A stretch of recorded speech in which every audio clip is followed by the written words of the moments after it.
সুলাইমান, রাত্রি বেলায় বেশি ঘুমাইও না।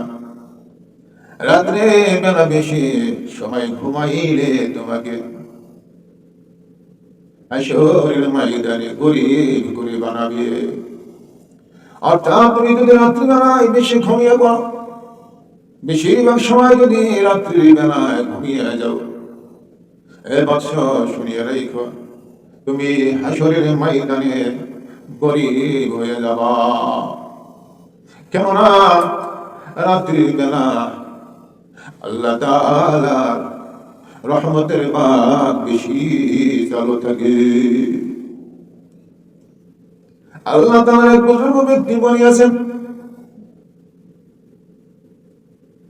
রাত্রি বেলা যত রাত্র গভীর হইবে, রাত্র যখন যতই গভীর হয়ে যাবে, ততই আল্লাহ তাআলার রহমতের দরজা খুলে যায়। এই জন্যই বান্দা বান্দির নিয়ম হইল, উচিত হইল তারা রাত্রে বেলায় যেন বেশি না ঘুমায়।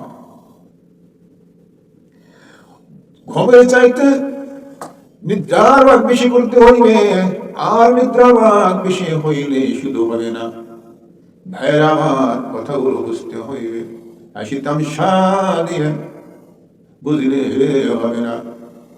হযরত সুলাইমান আলাইহিস সালামের আম্মা বলেন, বাবা সুলাইমান, রাত্রে বেলা বেশি ঘুমাইও না, সময় ভাগ করে নিবা।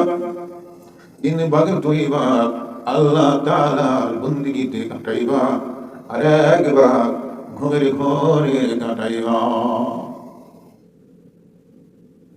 কেননা লানা শাকারুত তা'নিরি হিনা আলিমতা আন্নান নি'তা মিন্নি।